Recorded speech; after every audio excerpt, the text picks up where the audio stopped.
Okay, Jay, just introducing Dr. J. Shaw, a distinguished philosopher at Victoria University. Jay, I've got a few questions I want to run past you, a little bit about the history of philosophy. So, in the 15th century, in Europe, and I don't know about in the East and so forth, but in Europe, the preoccupation was with ontology. That's right. So the philosophers were primarily concerned with the study of being. That's right. Okay, so after the 15th century, we moved towards the Renaissance. And in the Renaissance, philosophers were particularly preoccupied with epistemology. That's right. How we know we know. The thing is, it is said that Western philosophy, modern Western, started with Descartes. And then Spinoza, then Leibniz, then Kant. Another side is Locke, Berkeley, Hume. They emphasized empiricism.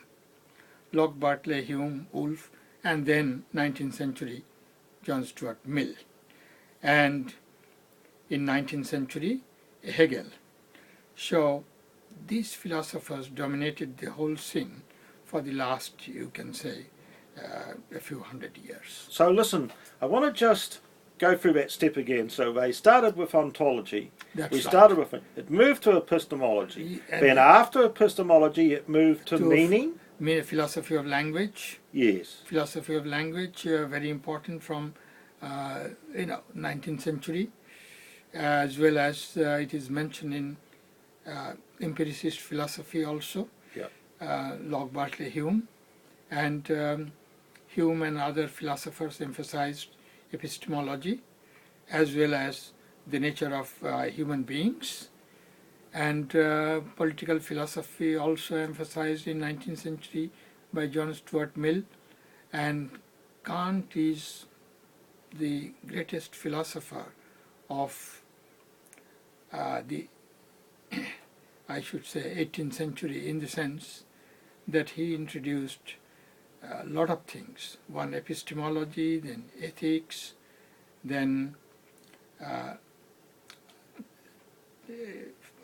political philosophy also. Yeah. Just want to stop you there and talk to you about this movement that started with ontology. It moved to epistemology. Then we get into meaning. Now, what happens after that, Jay? Because we've kind of really been in a period of the deconstructors, of anti-philosophy. So what is the preoccupation after meaning? Now, after meaning, they have preoccupied with logic. A lot of logical new systems have come up since the end of 19th century and early 20th century, different types of logic, as well as different ways of doing philosophy of language due to influence of Chomsky. So for the last 100 years, Western philosophy, or more than 100 years, Western philosophy is more occupied with philosophy of language and logic. So this is linguistic analysis. And for the last, you can say, due to the influence of Wittgenstein, philosophers are concerned with a range of problems also. Nowadays, focusing on ethics as well as different types of epistemology and belief, and other things are continuing. So after Wittgenstein, that's right, we go to Sartre. Yes, another movement, especially in continent, is existentialism. Right. That is very important movement concerned with the nature of human beings. Yeah.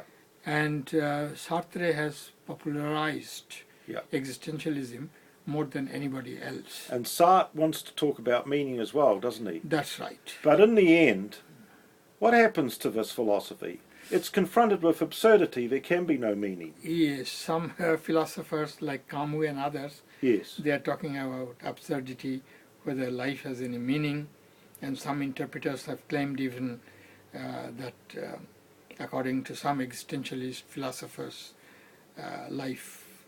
It is difficult to assign meaning to life as well. So there's not much purpose to analysing if there's no meaning. That's right. For that reason, some sort of background in Indian philosophy might help in understanding philosophy, because Indian philosophers from the very dawn of civilization are concerned with philosophy which will alleviate the suffering. Yeah. So the Western philosophers really came to an end. They lost their sense of bearing, their meaning. They lost their compass. At the moment, And there's no particular path that is opening up. So we've gone to the Eastern philosophers to look for some kind of solution to this problem. that's right, because ultimately what we want is some sort of harmony, so that different nations can live together, people, different cultures can live together, different societies can live together, families can live together, and so that there is no war, there is no terrorism, their life is free from strife, and our existence is meaningful, so that we collaborate, we cooperate with people, and we can live in peace and harmony. Right. So we're not really finding a solution to this problem with Western philosophy at this time. Some of the philosophers like Russell at the end of their life addressed these questions, but they passed away a long time ago. At the end of their life, not at the beginning. No, that's right, not at the beginning. We're going to just leave it there for now, but I wanted to just have this little catch up with Jay. I think things have changed tremendously in philosophy, and I guess now we're in a period of anti-philosophy, really, and it's going to be interesting to see what happens over the next few years. Okay, we'll leave it there. Thanks.